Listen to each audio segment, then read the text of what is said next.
আসসালামু আলাইকুম dear audience, এবার টিভির পক্ষ থেকে অসংখ্য ধন্যবাদ। আমি মোহাম্মদ মোস্তাফিজুর রহমান। আজকে এসি বিষয়ক নতুন একটা ভিডিও নিয়ে আপনাদের সামনে হাজির হয়েছি। আজকে এসির ইনডোরের এই যে রিমোট কন্ট্রোল সার্কিটটা কাজ করতেছে না, এটা দেখুন রিমোটে কাজ করে না, অলরেডি খুলে ফেলছি। তো এই এসি সার্কিটটা নষ্ট, আমরা সার্কিটটা নতুন একটা সার্কিট লাগাই দেবো। এই কন্ট্রোল সার্কিটটা, রিমোট কন্ট্রোল সার্কিটটা লাগাই দিলেই আশা করা যায় চলবে। এটা খুলে ফেললাম, সেম একটা সার্কিট এটা নতুন লাগাই দেবো।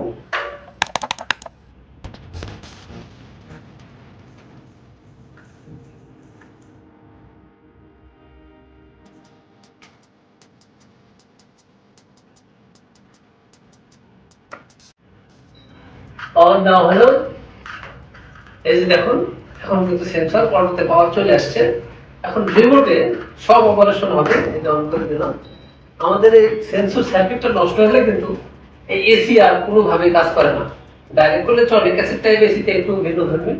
আমাদের এই নতুন সেন্সর সার্কিটটা লাগাইছি, এই যে এসি চালাই দিলাম। আমাদের সর্বনিম্ন টেম্পারেচারে শুরুতে চালাবো। সর্বনিম্ন টেম্পারেচারে চালালে কি হবে, কন্ট্রোলটা ইনডোর থেকে আউটডোরে সহজেই অল্প সময়ে দিয়ে দেবে।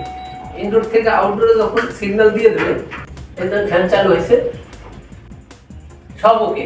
এই এসিটার কোনোই সমস্যা ছিল না, গতকালও রানিং ছিল। আজকে সকালে রান করতে যায়, অফিসিয়াল এসি যেহেতু রান করতে যায়, এসিটা আর চলতেছে না। তো এই সেন্সর সার্কিটের সমস্যার কারণে এসির রিমোটেই কোনো কাজ করতেছিল না। যখন কমপ্লেন আসলো, আমি এসে দেখলাম এই কন্ট্রোল সার্কিটটা নষ্ট, এর ভিতর পানি ঢুকে কোনো কারণে এর বোর্ডটা নষ্ট হয়ে গেছে। এখন আমরা লাগাই দিয়েছি নতুন একটা। এই সার্কিটটা রিপেয়ারও করা যায়। এখানে সেন্সর আছে, পুশ বাটন আছে, এলইডি গুলো আছে। মাদারবোর্ডটা রিপেয়ারেবল, কিন্তু এসিতে সহজে রিপেয়ারেবল করা উচিত না। যখন পাওয়া যাবে তখন নতুন একটা সার্কিট লাগানোই ভালো। ওই জন্য আমরা নতুন সার্কিট লাগাই দিলাম।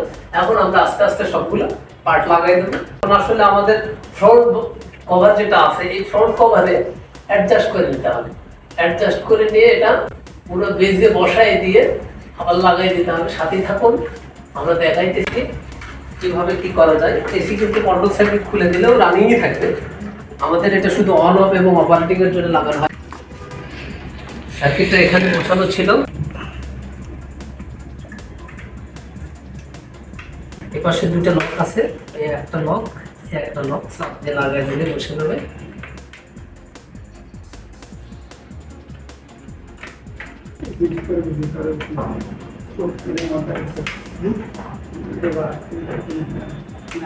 বসানো শেষ।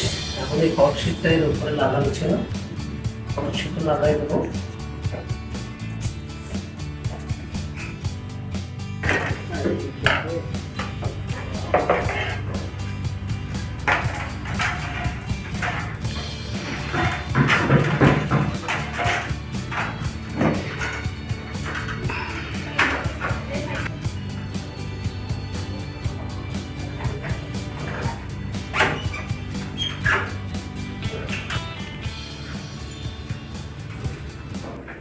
আজকে ভিআরএফ এসির indoor cassette type remote control circuit কিভাবে পরিবর্তন করবেন সে বিষয়ে আলোচনা করলাম।